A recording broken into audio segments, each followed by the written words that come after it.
Hi guys, thank you so much for coming to this channel. I really do appreciate. Remember, we are here to encourage girls pursue science and technology. We are here to showcase other role models that are pursuing STEM. What is STEM? STEM simply means science, technology, engineering, and mathematics. We are here to showcase different types of careers in engineering, in healthcare, in technology. We have to show these young girls coming up that they can venture into different types of disciplines, and also so that they can see how do they venture into these careers. So thank you so much, guys, for being here. So I'm going to again talk about and recap on review for the Tesla Model 3 that we did last time. So today we're going to review some of those clips that we got when we're reviewing Model 3 Tesla. So stay tuned with me, guys. First thing first, we are going to discuss about how the car opens or how the car starts with Tesla Model 3. After you enter the vehicle, guys, one thing I wanted to point out is that the car, it does not have a start or stop button. How? Yeah, you don't have to start the Model 3 Tesla. When you get into the car, it's not like you have to put on keys and then start the vehicle. Once you open the vehicle, it's on. It's game on. So the only thing that I realized was kind of something you have to get used to it. When the car is on, once you start driving, you start pushing on the accelerator, it will start moving. And once you just let go of the accelerator, guys, the car comes to a stop. I know it doesn't sound intuitive, but you have to experience this. It's kind of something that just shocks you, because normally we are used, when you press on the accelerator, the car keeps rolling. Even if you release your foot from the accelerator, the vehicle rolls, right? It kind of rolls a little bit in front until you press a brake. For a Tesla, once you get off the accelerator, the car comes to a stop. It's something very, very interesting. You have to feel this. Again, the car only starts when you just open the vehicle. The car is on. It's game on. So, guys, after we start the Model Tesla 3, before we even start driving and talk about the dashboard and talk about the control panel and all those exciting things, guys, I want to discuss about the charging stations and the cost of the charging station. Most people, even those that want to buy Teslas, they don't know how much it costs for a Tesla, for you to charge the Tesla. I know they talk about it's going to be full and then it's going to be 100 miles. I've heard, advertisements 100 miles. You can drive the whole day. You don't have to charge it and all that talking. But guys, when you just face reality, what I noticed, and that's me, guys, what I realize is once you start driving the Tesla Model 3 and it's full charged at 100%, for every 30 miles, guys, you knock off about 10% of your capacity. So for example, if you had 100%, and then if you drive 30 miles, you'll be at 80%. So what I realize is that every 30 miles, you consume about 10% of your capacity. So that's not too much, especially for people who drive a lot. Maybe it's because the Tesla is not for those people who drive a lot, but that's not the problem. That's not the case. They have to cater for everyone who drives the Tesla for so long a period of time. And I drove the Tesla for quite a long time. So that's why I could realize that's how it consumed the energy. So let's talk about the supercharging stations. What are supercharging stations?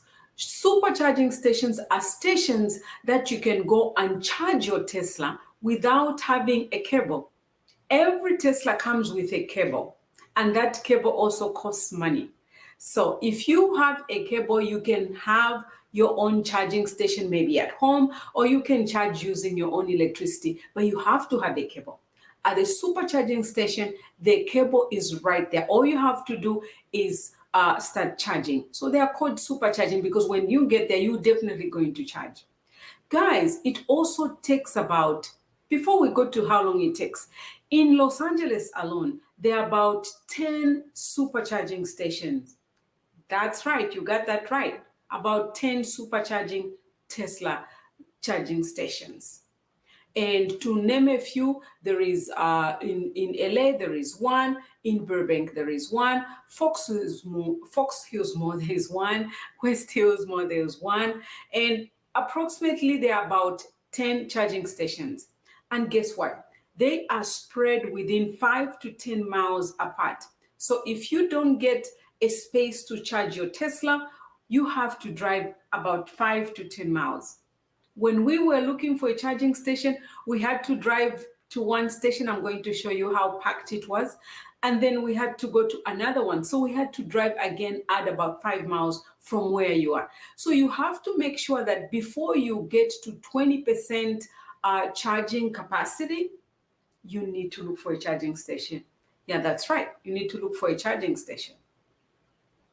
Let's talk about how long it takes for you to fully charge your Tesla. It takes about 40 to 45 minutes to charge your Tesla. That's right. It takes about 40 to 45 minutes to charge your Tesla. You're going to see one of the charging stations we went to, and people were literally almost sleeping in their vehicles. Yeah, that's right. They were almost sleeping while charging their Teslas. Today, we're going to focus on last time Tesla Model 3 review that we did. We got a lot of clips. So today, we're going to dive deeper into those clips and explain exactly what it meant. So guys, stay tuned. So first thing first, guys, we're going to start. How does the Model Tesla 3 starts? Once you unlock the door, it's game on. The car is on. You don't have to go and start the vehicle, or you have to stop it. Once you unlock the car is on. Right away, it's rolling. I mean, it's not rolling as going forward, it's on. So the one interesting thing is you don't need a key to again start it. It's already on. And once you accelerate, it will start moving. Guess what? When you just get off the accelerator, the Tesla stops. I mean, it stops.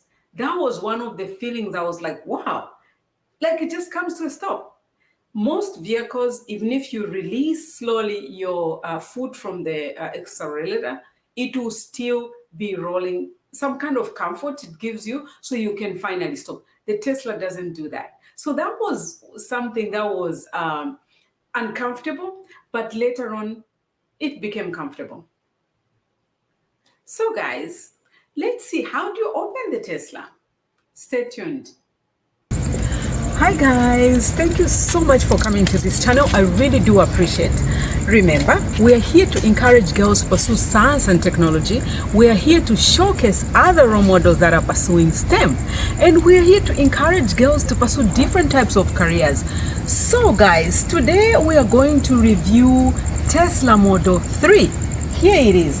Guys, it's a very exciting electrical and new technology vehicle. So guys, let's review how it is. How is it doing? What are some of the flaws that Tesla has? So I'm going to open the car first, and then I'll show you exactly how it happens, right?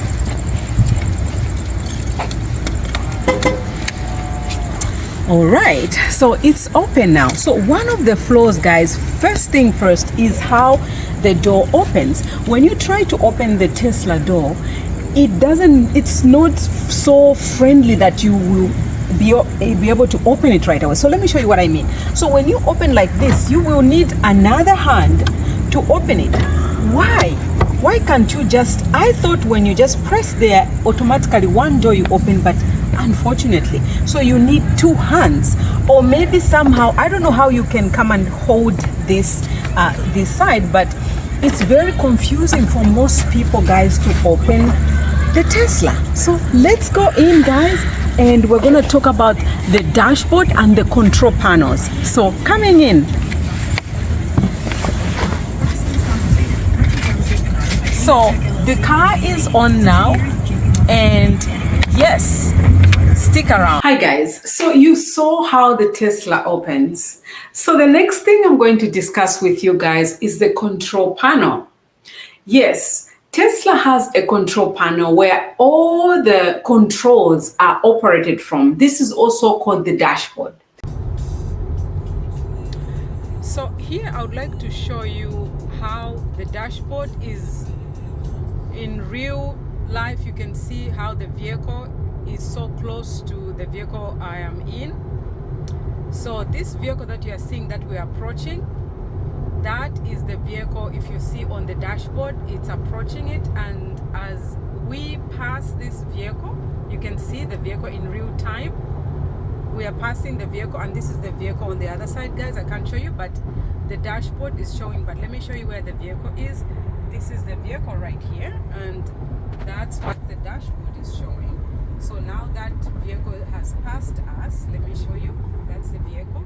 So everything is in real time. So that's one good thing about the dashboard. The dashboard shows you everything in real time. And as I mentioned earlier concerning the speedometer, you see how small it is here? It's so tiny. And also the engaging gears, if you see, it's also tiny. You can see the D, it's in drive. That's supposed to be actually so big, because when you're changing gears, you're supposed to really see it.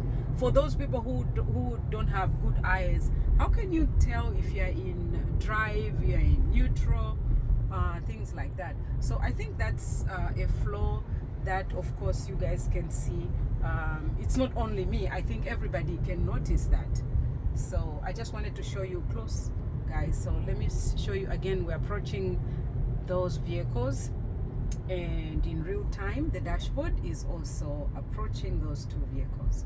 So I think that's cool.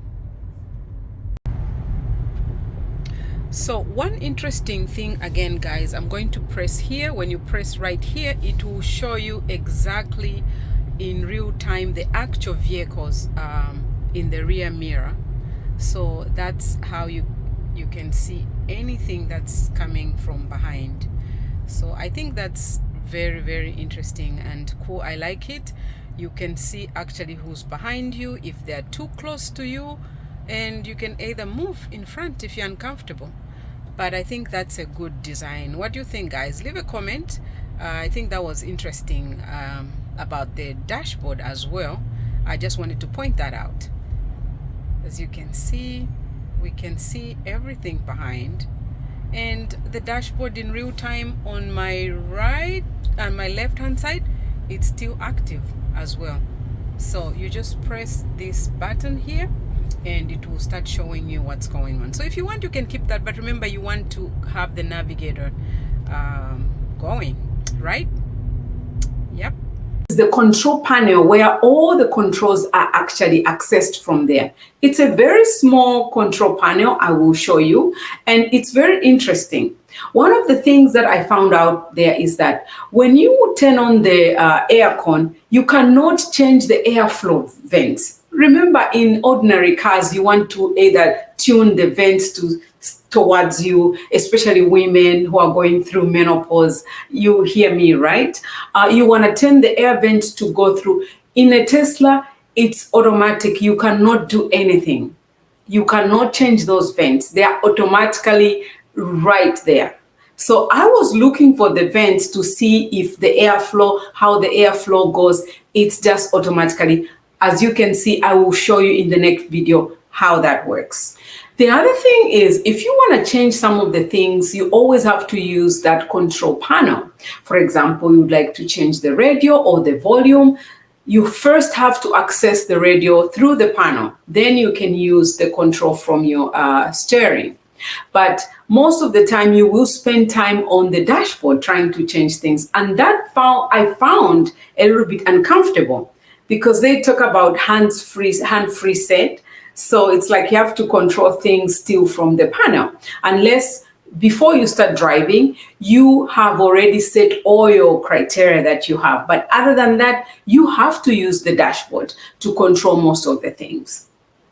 So the other control that, guys, it's a little bit off, it's that all the vents for the air vents, you cannot control them. Remember, in the other vehicles, we are able to control the air vents, especially those that are going through, guys, menopause women. They want that air to directly come to them, right? In a Tesla, you cannot have that. So you have to come in here and you have to come and control from the control panel. Unfortunately, you cannot change to twist those vents towards you. They come out automatically. Hope you guys can see that. You can see that's the I'll click one more time again.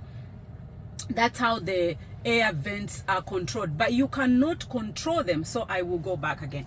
You cannot control how the air vents come out. So that is not really a good thing, because you need to be able to control if you need more air on yourself or things like that. The other thing I'm going to talk about is that you can also not control the radio right away. You have to go in here and start controlling the radio whilst you're driving. So I think that is some of the flaws that are really not talked about. And again, guys, we are trying to review the Tesla Model 3 to see what are some of those flaws. So guys, I'm going to talk about the control unit, the control panel. It's also called the dashboard.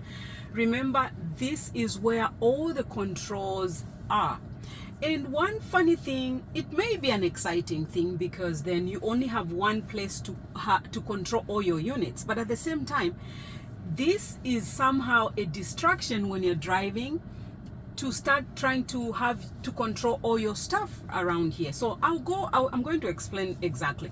First thing first. So let's talk about the blind spot. The good thing about this dashboard, you are able to see all your blind spots, and you're also able to see exactly what's behind you. And in the next video, I'm going to show you also exactly how you can see that the car is able to see its surrounding environment, starting from all the cars as it's driving. It will be able to see all the cars around, and that's really a good thing. And you'll be able to see everything on this unit. So let me show you how that works, how the dashboard works. In that manner, I found it to be a little bit distractive. I don't know how you feel, but I feel that that's a flaw, and it's a little bit distractive for the driver to concentrate and start operating using that panel while it's driving. Unless it's fully, completely driveless, then the driver can focus to control things as the car is being driven automatically.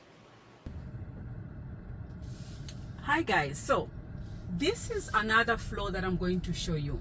Now I'm driving, right? So you're going to see it's in drive. Can you see that it's in drive, guys? It's so small, tiny little letters for drive. How can somebody see that it's in driving? Even when you're changing, remember they are changing the driving from here. So that's in drive, reverse, everything is in there. That's one other flaw that I've seen, that those are too little. You need a big drive, right? And the other thing is, look, 5 miles per hour. That's also a little bit tiny.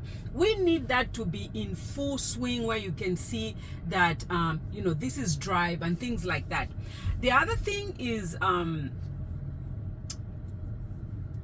that's it. What I was, yeah, I can see. We can cut those, so I don't really mind. Huh? We can cut anything that is not part of the solar. Yeah. So all in all, I wanted to mention that yes, the Tesla is all good. It's interesting. It has all those new gadgets. It's new technology. It's smooth driving. It's faster. It's an electrical vehicle. Oh my God, all the 9 yards. But besides all that, Tesla has got also its own usual flaws, guys. So I hope you're going to see, we're going to meet another vehicle, so you can see that, the dashboard will show you everything that's going on. So that's really good. The dashboard works. You have got access to everything that you want to control, but then it's more like a distraction, guys, because whatever you need, you have to go in this control unit to go and check while it's driving at the same time. So it's a little bit distractive, but you know, you have to get used to it, things like that. But again, guys, I'm just telling you that those are the views that I have seen that are not, you know, perfect. So I think it's asking me to put seatbelt, so that's good, guys. So let me put my seatbelt. All right, so let's keep going. So guys, thank you so much for actually coming to this channel. I really just wanted to show you, to review some of the flaws that the Tesla has, and those are the flaws that I've seen. Other than that, everything looks perfect. It's very smooth. It's a nice vehicle, very smooth driven. And the only other thing I see, it's got a lot of sounds inside. You can feel all the vibrations. You can feel the potholes actually when you're driving in here. You can feel all those you know, movements. For example, I'm going on a hump. Yeah, I can feel that. For example, if you compare it to the Range Rover, you know, guys, the Range Rover is the dope. You feel nothing. But other than that, thank you so much, guys, for coming to this channel. I really do appreciate, and see you soon. So guys, you saw how the Tesla drives. You also saw how bumpy it is, bumpy compared to other vehicles. So that's some of the flaws that I found. Guys, let's now talk about charging. So we started hunting for the charging station, guys, when we needed to charge the Tesla. So this is how it went. Stay tuned. Hi everyone. So we got to the charging station, and guess what? We have about 5 people in the queue, and there are how many charges? We have about maybe 7-10 charges. We're gonna go see them clearly, maybe if we can go through that side. So this is a flaw, guys, because these Teslas, they are charging, they spend about maybe 40 minutes on average to just charge their vehicles. So these Teslas are in the queue trying to charge. Is that efficient or no? Because you just need to get on the charging station or whatever that you're doing, and you get to go. But take a look at all these are charging their Teslas, and this is at the what place is this? Fox Hills Mall. Guys, can you imagine? So I just wanted to let you know. So we are going to go ahead and check out another Tesla charge station, which is about 5 to 10 miles from here. So we are gonna go again. So as you saw, we went to the first charging station and we found it was packed. People were literally waiting in their vehicles. And guess what, guys? It takes about 40 to 50 minutes to charge the Tesla full charge. Some of them may take even longer, not so sure, but it takes about 40 minutes to fully charge the vehicle. And also in Los Angeles, there are about 10 charging stations. Yes, you got that right. There are about 10 charging stations. And I can mention a few on top of my head. There is Burbank, there is Fox Hills Mall, there is one in Culver City, and there is one in Santa Monica. There are about 10 charging stations here in Los Angeles, and all of them, they are spread within 5 to 10 miles. So if you miss charging at one charging station, you have to drive extra 5 miles or maybe 10 miles away from where you are. So guys, let me show you now when we got to another charging station, Fox Hills Mall charging station. This is what we found. Hi guys, so we were hunting for a Tesla charging station, and we are here at the Super charging station. They call it Super charging station because here, no matter what, you'll be able to charge. Other charging station, you have to have a specific cable, guys. That's right. We got to the charging station, guys. Let's charge the Tesla, shall we? Hi guys, so we have arrived at the supercharging place, and I'm going to show you how to charge the Tesla. Okay? all you do is you get this charger, and I'm going to show you how to charge it. But first, so the charging spots here in Los Angeles, there are quite few. Most of them, they are in, I have a list here. I have San Fernando, Fox Hills Mall, West Hollywood, Glendale, Simi Valley. You know, there are quite few, and they are spread within 5 to 10 minutes. So we are here at this supercharging place. Why is it called supercharging? It's called supercharging because you will definitely charge here. Other charging places, you have to have your own code to charge. So how does it work? I will take the charger in here and I will put it in here, and it costs about $20 to $25 per each charge when you charge. And what else? It takes about 40 to 45 minutes to completely charge, depending on how much you don't have, energy for it. So that also depends on how much you need that energy. So I will show you how that works.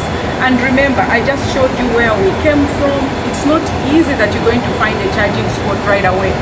There's always a queue.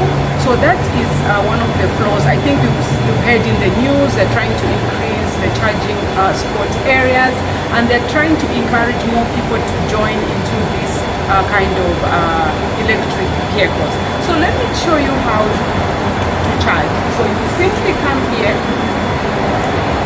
you take your charger and you tap on the vehicle.